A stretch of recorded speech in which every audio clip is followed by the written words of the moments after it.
Hoş geldiniz. Bugün katmer yapıyorum. Bu unu kara değirmen diyerek satıyorlar. Onu aldım. Bundan katmer yapacağım. Burada bir tatlı kaşığı tuz, 2 bardak suyumuz var burada. Su bardağıyla 200 milim ölçüsü. Bir tane de eksik koydum oraya. Bakın bu un yeni ya. Ne kadar alacak bilmiyorum. Bu 2 bardağı dökerim. Tam buğday unu diyerek satıyor. İnşallah tam buğday unudur. Katmer edeceğim. İnşallah iyi olur.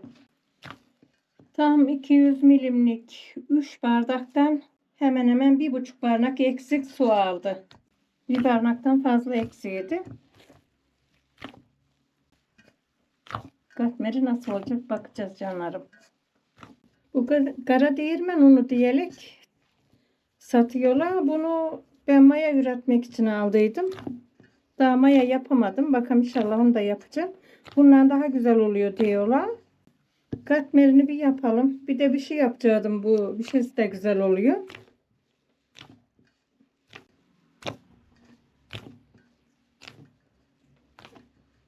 Biraz da senitte yumaklağımızı döken bir iki de orada yoğuruverin.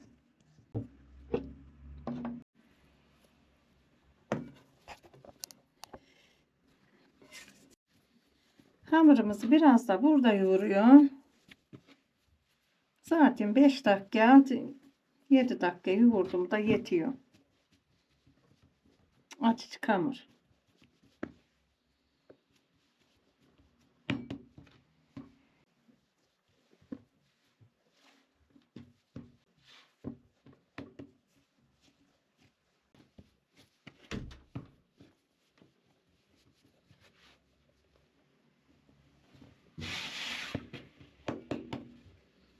Şimdi bunu da bezelere ayırayım bakın.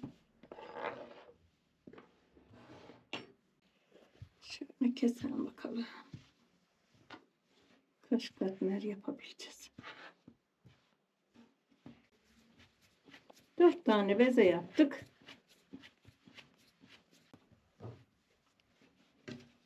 Yumaklağımızı bir yarım saat dinlendireceğim. Bakalım nasıl olacak bakacağım.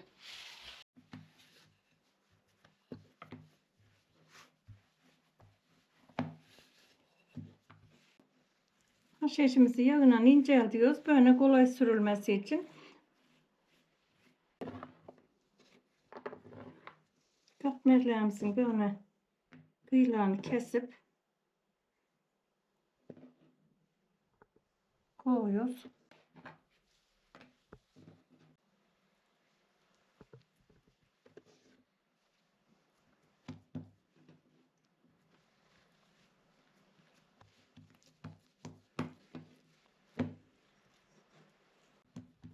Yüzünü de haşhaşlıyorum. Ters yanıyla karışmasın diye.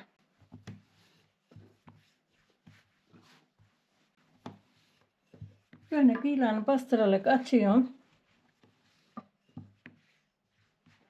Haşkeşleme şeyi yeterince büyüttü mü haşhaşını sürüyorum.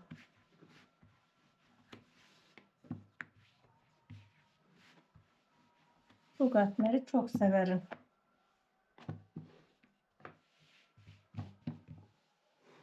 Haşhaşımızı sürelim.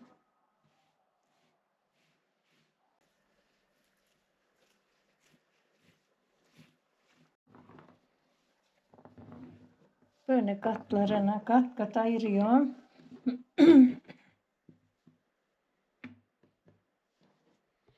Bu un buğday unu diyerek, kara değirmen unu diyerek aldım. Bakalım nasıl olacak. İnşallah güzel olur.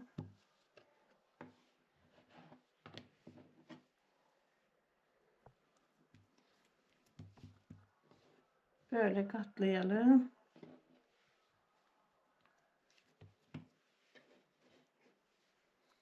Yüzünü daha şişleyeyim. Bunu da buraya koyalım.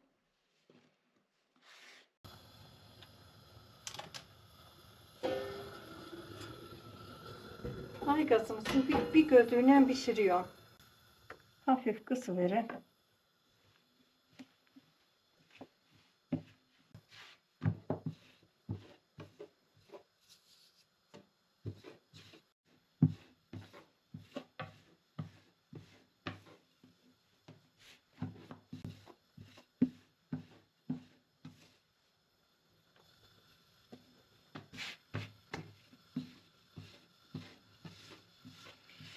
Böyle oklavacımızı her tarafını böyle eşit eşit ezebilmesi için gezindiriyorum. Her tarafı bir oluyor.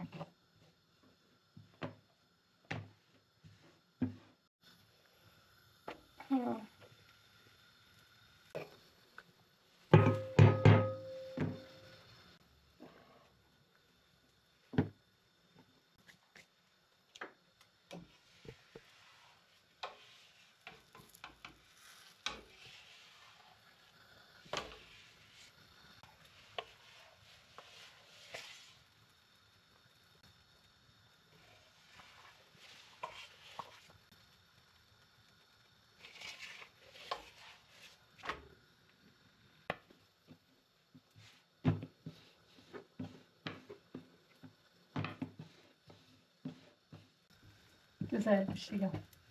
İnşallah iyiymiştir. Değirmen bunu diyelim.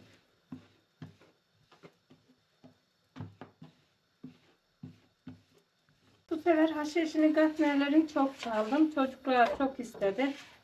Bol haşhaşlı olsun dedi. Ben de vallahi çaldım. Genelde yağını çok ederdim. Haşhaşını az ederdim. Bu sefer istek çok haşhaşlı oldu. Ama herkes sevdiğine göre yapabilir.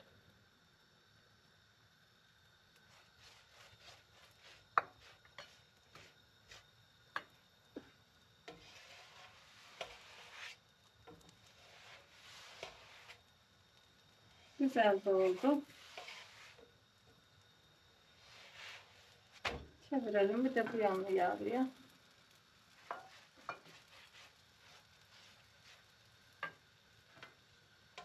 Ayçiçek yağıyla da yağlıyoruz.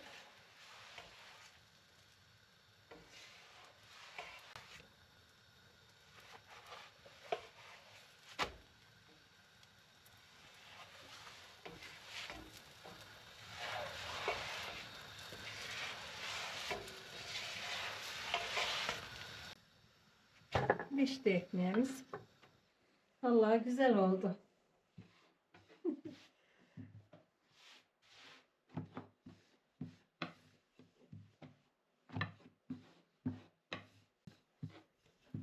Bir gün de inşallah arpa unundan katmer yapacağım. Hep çocukken duyuyorduk. Arpa ununu yiyenler vardı.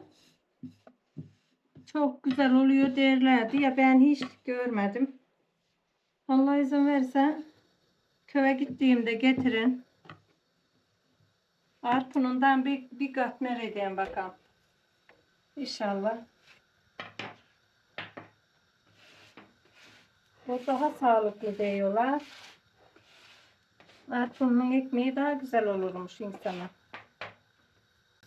Arpaları hayvanlara yedirdik. Genelde köpeklere un ederdik. Onlara yağ karardık. Ben onların yağlarını pişirdim. Böyle fokur fokur kaynar suyun içine atardım. Böyle karıştırdım. Onlar şöyle hafif topaklı topaklı oldu. Onları köpekler daha çok severdi. Böyle çorba gibisini değil de topak topağını daha çok severdi. Babam derdi sen güzel ediyorsun derdi. Seninkini daha iyi yiyorlar derdi.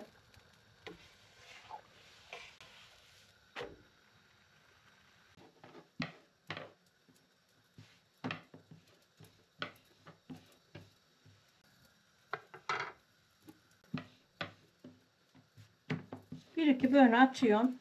Geri geliyorsun çevirmeye. Yakmayan diye. Yanıkları sevmiyorum. Benim de huyum böyle. Bir çevirem nasıl olmuş? Ay güzel olmuş. Böyle de yağlıyorum.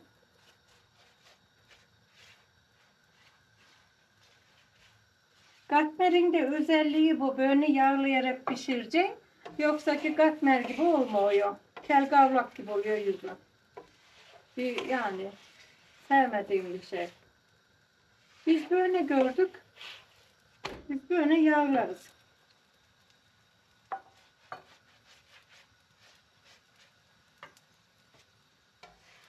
Gerçekten burada tülüm tülüm tutuyor bu Katmerin kokusu.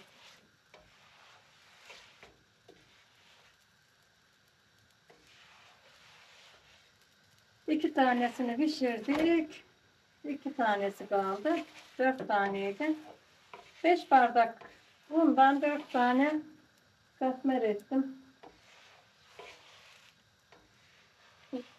Harika oldu. Altını kısalım. Son katmerimiz gayet güzel oldu. Hepsi birbirinden güzel oldu.